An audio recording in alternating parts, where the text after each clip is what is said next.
FM. Прывітанне ўсім слухачам. Еўрапейская радыё.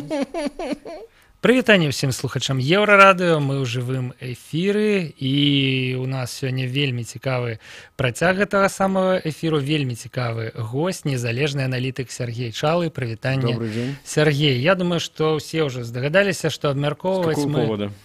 Будзем апошняе прызначэнне, якія зрабіў сёння Александр Лукашенко. Па сеціве ўжо гуляе анекдот. На дзень нараджэння Александр Лукашенко падарыў Коле 2 міністраў. Калі адзін з іх нас не вельмі цікавіць, міністр энергетыкі, здавалася, што пра яго все забыліся 4 месяцы. И такое ощущение было, что сам Лукашенко про него забыл при назначении нового правительства. Ну да, в Украине будуется АЭС, министр энергетики. Не-не, у меня есть другая версия. Она связана с тем, что почему его назначил сейчас, а если бы не это, то и не назначал бы дальше. Это как раз встреча в Сочи, где они с Путиным договорились после этого встретиться в расширенном формате вместе с правительством, где подразумевалось, будут люди в ранге вице-премьеров, профильные министры финансов и нефтегазовый комплекс. А у нас нет профильного министра. Абсолютно, конечно. Так, иначе кого нам представлять? Коли мы просягнем обмерковывать министра энергетики, мы не доберемся до нашей основной темы. Я считаю, что мы закрыли эту тему уже. Добрая, основная тема – это новый министр финансов Максим Ермолович. Да. Максим Леонидович Ермолович. Человек, який, у принципе, амаль усю свою кар'єру присвятив Міністерству фінансів.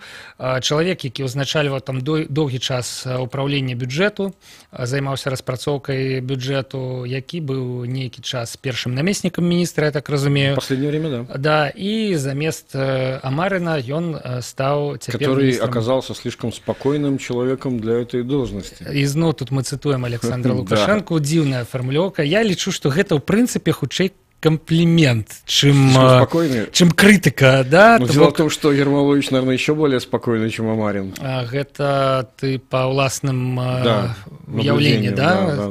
А знакомый ты с ним особисто? Да, конечно.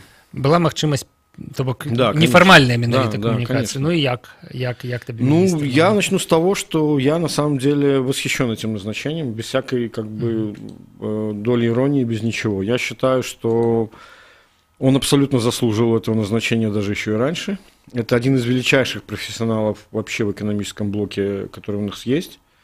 Это человек, который, я бы сказал, лучший специалист по внешнему долгу в стране. Это человек, который был одним из главных переговорщиков по евробондам и, значит, разговорам с МВФ. Он был очень эффективен в этой работе, и поэтому я могу только порадоваться за то, что наконец награда нашла героя.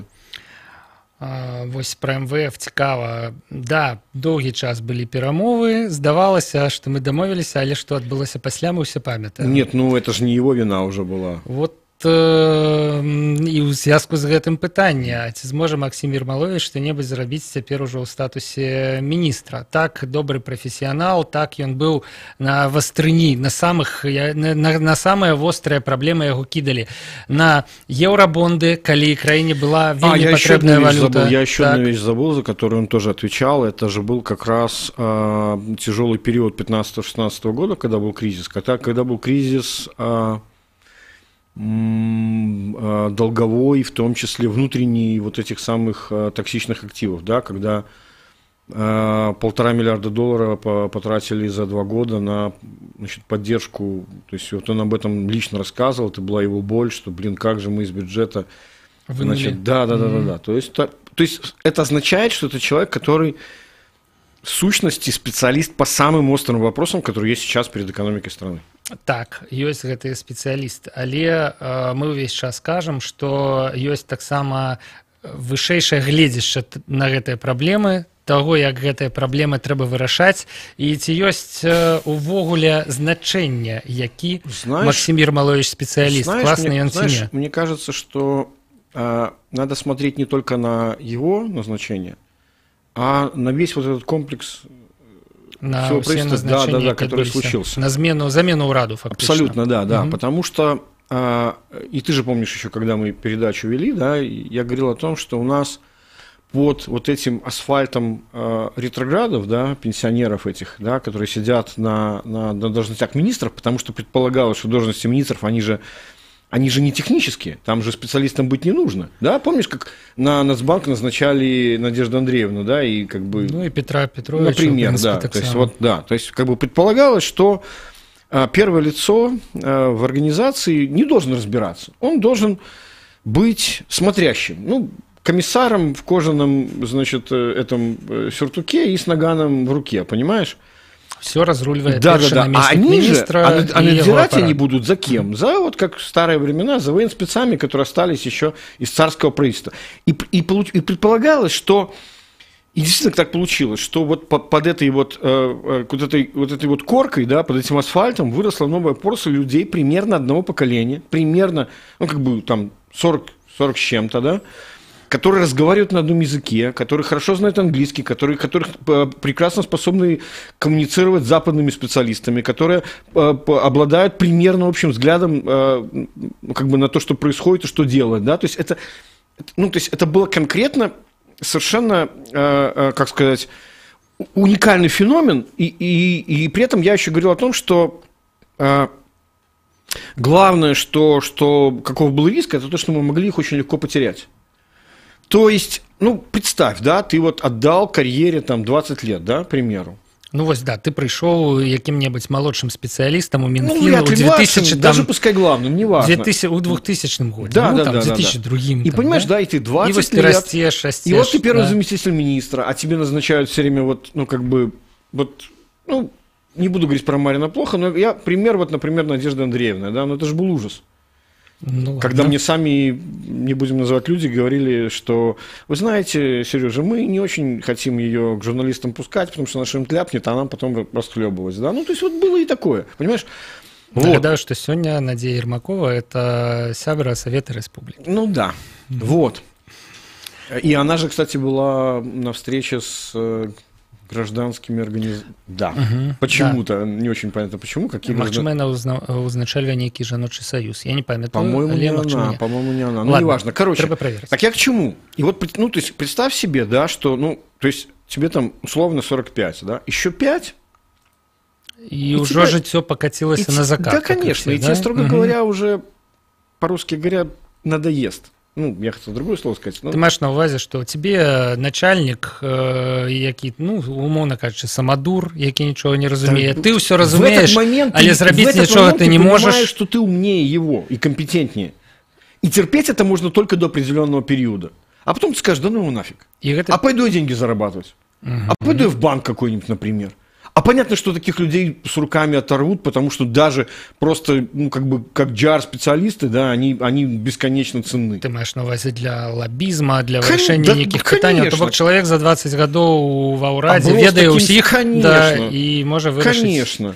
Ну, не говоря уже о том, что они еще, помимо всего прочего, еще и как бы сами по себе очень ценные специалисты в своих профильных областях, да. Опять же говорю, вот человек по внешнему долгу. Ну, то есть, ребята... И поэтому, я говорю, вот это был очень большой риск. И то, что случилось сейчас, вот смена этого правительства, когда мы получили практически сейчас людей на ключевых должностях, по крайней мере, экономических, да, людей вот именно этого поколения.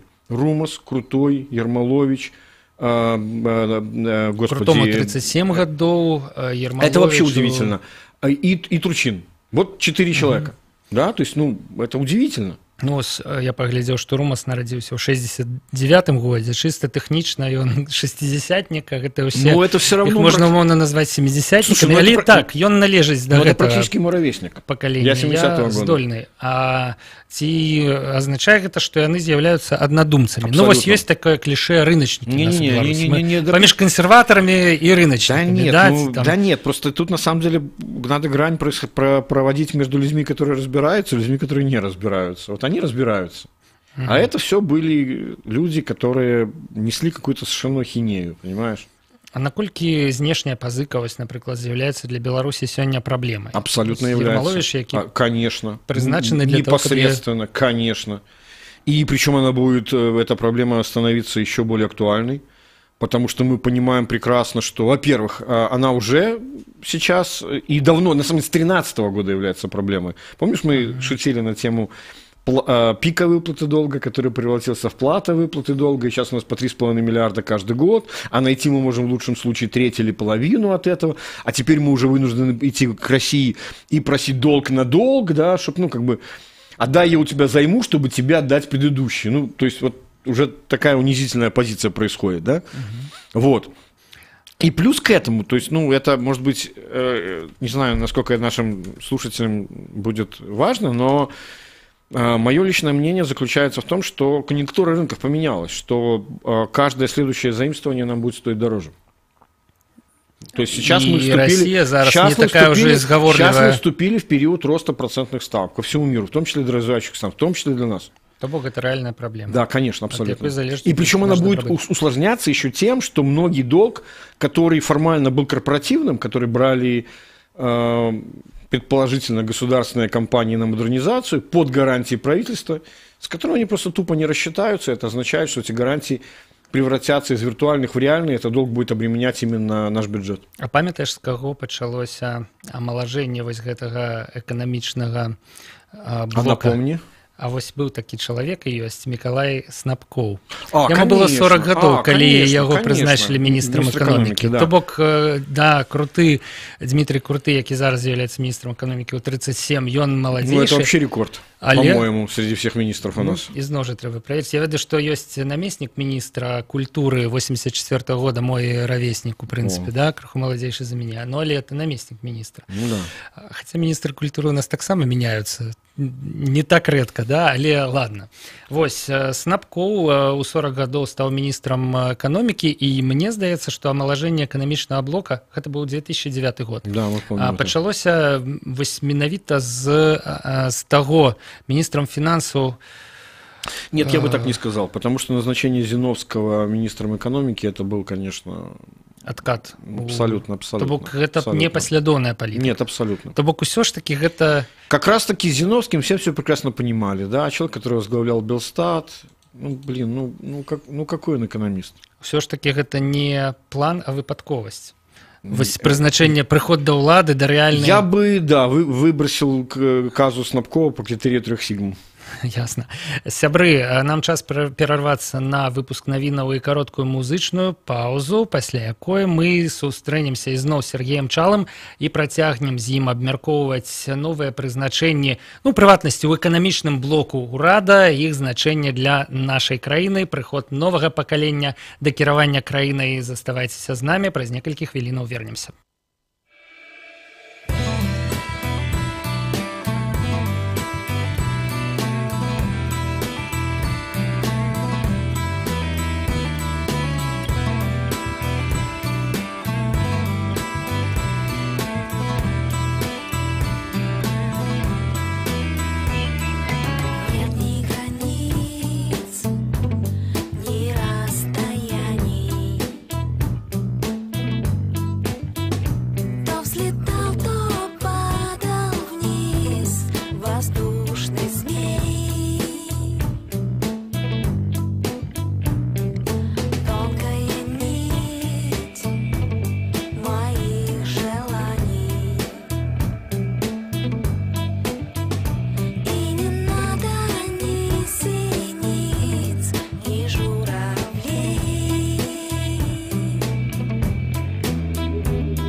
Еврорадио.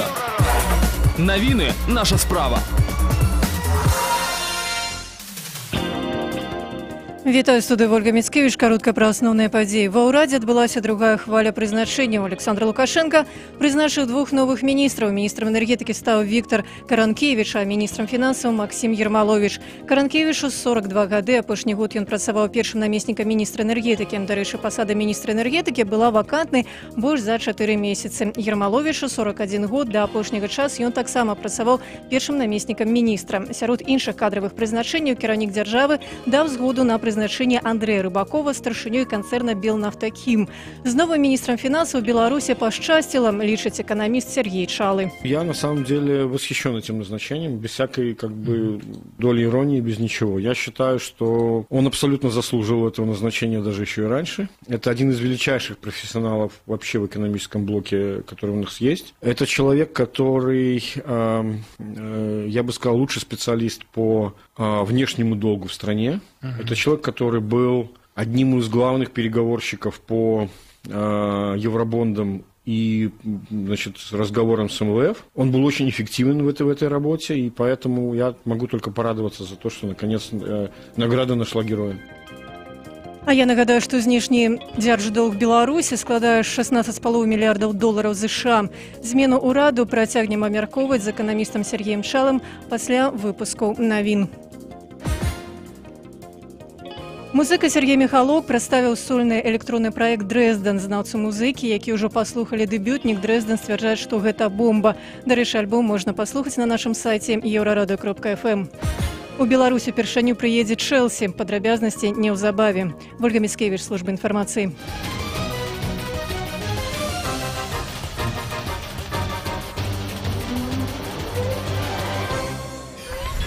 euradio.fm. Вяртаемся ў студыю Еўрарадыё, абмяркоўваем апошняе прызначэнне, якія зрабіў Александр Лукашенко. На чале міністэрства фінансаў стаў Максім Леонидович Ермалович. Гэта адбылося літаральна 2 гадзіны таму. У студыі Еўрарадыё незалежны аналітык Сергей Чалы, з якім мы... Здравствуйте снова. Да, прывітанне яшчэ раз, Сергей, з якім мы ўсё гэта і абмяркоўваем. Вось спыніліся на вельмі цікавым пытанні.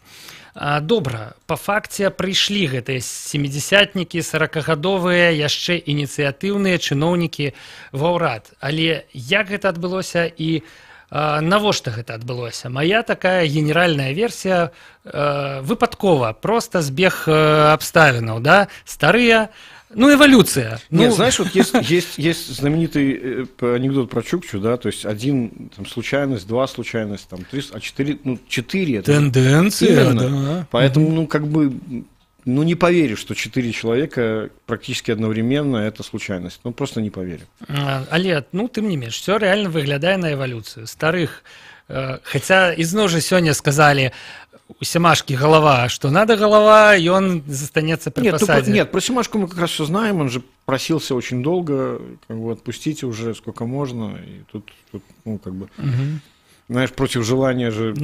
Да. И я тому и кажу про эволюцию, что это абсолютно процесс таки натуральный, на смену старым, нарэшце пришли молодые. Можно было найти других людей, я же говорю, что раньше традиция была другая. То бок старых на старых менять, проверенных на проверенных. Именно. То есть не специалистов ставить на политическую должность, а ставить надежных. Сейчас такого не случилось. Напрыклад, ізноў Мясніковіча з Савета Рэспублікі. Что-то вроде. Ці каго-небудзь з кіраўнікоў аблвыканкамаў, ці представьте какого-нибудь Анфимова на должность министра экономики, например. Да, и как бы мы сейчас сидели и чесали в принципе, голову. Да. А як Анфимов разбирается в экономице, мы знаем, недавно прочитали в газете СБ «Беларусь сегодня». Да, например. Выдатный артикул. Да, не к ночи будет сказано. То бок, усё ж таки, гэта спланаваная акцыя па амаладжэнні ўраду. І тут тады ў мяне такое пытанне. Чаму не 5 гадоў таму? Чаму зараз Александр Лукашенко вырашыўся на тое, каб гэта зрабіць? Я бы не упирал на то, что это омоложение. Я бы скорее говорил о том, что это смена подходов. Да, то есть это все-таки люди совершенно других взглядов и совершенно других позиций. Потому что, то есть с моей точки зрения, то, что произошло, это разочарование Лукашенко в том курсе, который он проводил и который ему постоянно вливали в уши, что да-да-да, какой вы правильный, гениальный, там, как у Качанова, да? Как вы, значит, гениально подметили, там, вот эти вот фразы, да? о том, что вот этот социализм с капиталистическим лицом, или капитализм социалистическим, или там хрен пойми вообще, что мы строили, да, он вот после кризиса 2011 года, путем модернизации, потом уже индустриализации, он зашел в тупик. И на Орше он это понял. Угу. Это будто бы такие удары бухом по голове. Я думаю, что да. Потому что ведь на самом деле ничего не предвещало. Я смотрел специально, когда он анонсировал это совещание за неделю. Там не было, никакой остроты. Он говорит, поеду посмотрю. І ён, відаць, хацеў, прынамсі, разлічваў паехаць і ўбачыць там нармальнае прадпрыемства, якое нармальна працуе, і сказаць, вы ўсе малайцы, сістэма працуе. Да, а тут оказалось, что в такой глубокой ситуации находятся отдельно эти предприятия, что денег для их подъема нужно немерено, а успех очень не гарантирован, так же, как с модернизацией. И в этом смысле назначение Румаса является очень символическим в том плане, что он же кто был? Это был тот самый человек, который в свое время выступал против этого подхода модернизации. Вот я считаю, что развилка была вблизи 11-12 года. Вот кризис 11 закончился. Кризис 11, как мы помним, это был кризис, который, по сути, должен был похоронить уникальную белорусскую экономическую модель. Которая олицетворялась Прокоповичем, которая олицетворялась искусственным фиксированным курсом рубля, накачиванием доходов и ВВП путем внутренних инвестиций, путем... Да. Все вот это как мы любим. И тогда казалось, что это потерпело крах. И, в принципе, после этого, нужно было сказать, и мы, наверное, шли не тем путем, давайте мы все-таки пойдем в сторону структурной перестройки. И помнишь же, даже мы с тобой, по-моему, это еще обсуждали, была большущая присуха Лукашенко, он сказал, а модернизация есть наша ответственность на структурную перестройку. То есть, а мы пойдем другим путем. И они пошли другим путем. А на этом пути денег требуется все больше и больше, да? То есть, как это... те галоши, которые были на прошлой неделе, мы уже съели, пришлите новых и сладких галош. Древопрацовка, все не робится и не робится. Так вот это важный момент. Кому поручили деревообработку? Кому? Ее отдали в управление Банку развития, который становился главой Румас, который был против всей этой модернизации. Он ее принял с минус 18% рентабельности по отрасли, и сейчас она в плюс небольшой. Понимаешь? То есть он, по сути, сделал работу над ошибками, которые были не его ошибки, по одной отрасли. И поэтому, почему нелогично представить, что его поставили на работу над ошибкой над всей страной, хотя это тоже были не его ошибки. Логично же. Поэтому, с моей точки зрения, то, что сейчас происходит, это попытка поставить людей, которые будут делать работу над ошибками, которые были совершены с 12 года. 7-6 годов тому. То бок мы могли 7-6 годов тому пойти по этому шляху, але... Нет, а то, что эти годы были потеряны, достаточно посмотреть на показатели ВВП, мы же практически на тех же уровнях находимся. По зарплатах на тем же уровнях. Это вельмі смелая думка про то, что Александр Лукашенко нарэшце вырашыўся поменяться. Это сапраўды. Я думаю, что не он решил поменяться. Под ціскам абставінаў, не ведаць, ему патлумачылі, ці што, я не ведаю. Але гэта адмовіцца ад усяго, чым ён жыў 24 гады. Не совсем так. Не совсем так, потому что он же при назначении нового правительства их обложил такими красными флажками, что не делайте вот это, вот это, вот это. Мне кажется, что это уже риторика, это просто уже риторика. Сейчас для него гораздо более важным является то, с чем он пойдет на выборы. И ты понимаешь, что когда у тебя не получается $500 даже через 10 лет после того, как ты их обещал, это как-то несколько неловко, понимаешь? А рассказывать о том, что зато мы приняли декрет номер 8, да, и создали криптоофшор или что-то еще, кому это интересно? До речі, за ці країни это так само, эта тема не то, как зусім забуксовала, але відавочна развивается не тым темпом. Нет, как раз-таки мне кажется, что сейчас не все будет в порядке, в том плане, что тот тезис, который изначально был, он был верен, то, что действительно должна быть IT-страна, а не какой-то криптоофшор. Потом почему-то он эволюционировал в виде декрета 8, вот именно вот эту вот грязь. Слава богу, эта грязь естественным путем, в том числе сопротивлением Нацбанка и того же Минфина, естественной смертью умирает, ну и в том числе и настроения в мире поменялись, и, да, и хайп этот уже прошел, и, в общем, никому это уже тема, по большому счету, не интересна. И теперь, как мы, опять же, по высказываниям того же Турчина видим, да, что он говорит о том, что IT-страна это не льготы какому-то одному ПВТ. Это изменение всей страны, всей отрасли. И больше того, начинать нужно с самого правительства. То бок, на твою думку, новы ўрад будзе больш-менш вольны ў сваіх дзеяннях. Зможа, прынамсі, рабіць тое, что лічыць необходимым. Нет, несомненно, но у меня есть, понимаешь, тут же вот что важно. И в предыдущем правительстве тоже были люди, которые тоже понимали, что нужно. Тот же Василий Станиславович Матюшевский, который замучил Лукашенко на протяжении полугода 2015 года, значит, постоянными хождениями, разговорами о том, что, знаешь, представь себе, да, там Лукашенко говорит: Василий Александрович, какого черта у нас плохо здесь, здесь и здесь? Он говорит: да, Александрович, плохо. А что нужно делать? Нужно вот реформы. То есть и на каждый вот такой нужны реформы, да, и в конце концов он вот так его замучил, да, что тот сказал: да, отстаньте от меня, вот он указ, вот это вот как бы полномочия правительства, здесь копайтесь, да, в своей песочнице, а вот это будет полномочия меня, сюда не лезьте, да, там, как бы это категория божественного, ну, такой, и так далее, да, как Фома Аквинский ответил на вызов Аристотеля, да, вот. И Василий Станиславович оказался, будучи стратегически прав, тактически неправ. Он неправильно, ну, как бы, грубо говоря, доносил свои вещи. Я думаю, что в этом смысле Сергей Николаевич гораздо более тонкий и грамотный, да, человек. Цікава, што прыгадалі Матюшевскага, ён таксама, ў прынцыпе, лічыўся і не без падставаў, ну, умоўным рыначнікам. Несомненно, да, несомненно. І ён якраз такі пакінуў, я так разумею, кіраўніцтва ўрадам. То бок, не гледзячы на тое, што ён рыначнік і добра ўпісаўся б у вось гэту новую каманду, ён сышоў. Ну, як гэта патлумачыць? І прычым гэта быў чалавек, які добра разумеў якраз таксама, што такое IT-краіна, які імкнуўся патлумачыць гэта. Ну, как мне кажется, я уже ответил на этот вопрос. Надоел? То бок, чыста тактычна, ён, магчыма, быў крыху раней, чым яму трэба было быць. Ён быў адзін. Скажу так, это была не программная, а аппаратная ошибка. Компьютерная аналогия. Зараз хочу паглядзець, які год нараджэння ў Матюшевскага. 69-й, таксама як абсолютно, абсолютно. А, до речи, но ты знаешь, с Матюшевским здесь проблема была в том, что он был слишком откровенно социально неблизкий. Он был слишком умен, слишком хорошо воспитан, слишком хорошо образован, слишком хорошо одет для того состава правительства, которое было. Все ж таки вице-премьер, ну, окей.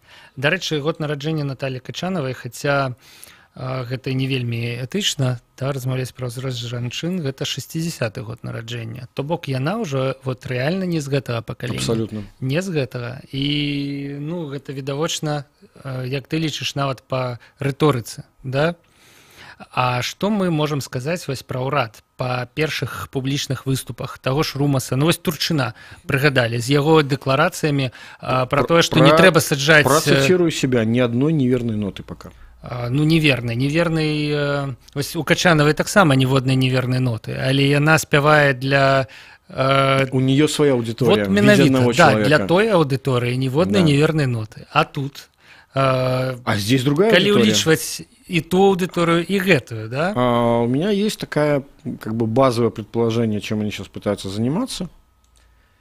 Вот смотри, когда назначали нового главу Нацбанка, да, ну, в конце декабря 2014 года. Павла Калаура. Да, совершенно верно.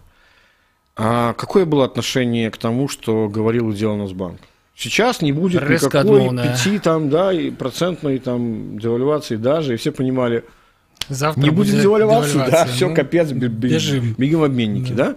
Сейчас они говорят о том, что да, нам плевать на то, что как бы рубль растет. Где паника? Нету. То есть, что они сумели сделать? Они сумели среди экономических агентов, ну, как правильно это сказать в переводе на нормальный русский язык, среди бизнеса, да, и домохозяйств, создать доверие к тому, что они говорят. стали уплывовыми, Да. до их слова прислухиваться и им верить. Да. Это правильно. С точки зрения монетарной политики это достигнуто. Теперь осталось это сделать с точки зрения налогово-бюджетной политики. Это работа уже правительства. И я думаю, что вот сейчас у них стоит вот именно вот эта вот задача – вернуть доверие бизнеса к тому, что они делают. И все вот эти вот вещи, про которые ты упомянул, они ведь кому направлены? Давайте не сажать, давайте поправим 488 этот дебильный указ про значит, минимизацию налоговых платежей, ну, который, по сути, по лжепредпринимательству, да, если так простым языком.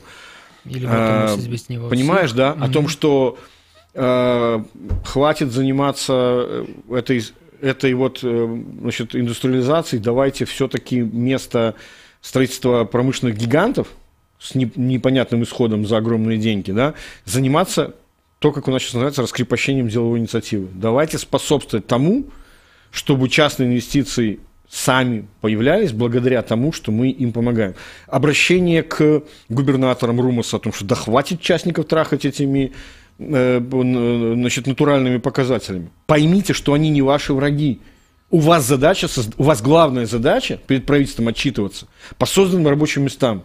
Сделайте для них возможность, чтобы они сами создавали эти рабочие места, и вам же это будет хорошо. Вы же потом будете в глазах центральной власти выглядеть нормально. То есть это все посылы, которые были направлены, все абсолютно, в отличие от Качановой, не на одного зрителя. Не ўверх, а фактычна Абсолютно, ўніз. абсолютно. Вось, конечно, пытанне, ці змогуць яшчэ раз гэтыя ўсе прыватнікі, бізнесоўцы, частка з якіх, у прынцыпе, з крупных бізнесоўцаў правяла доўгія дні у следчых изолятарах, а іншая частка на гэта глядзела. Ну, слушай, у Нацбанка же получилось вернуть доверие после серии совершенно страшных кризисов.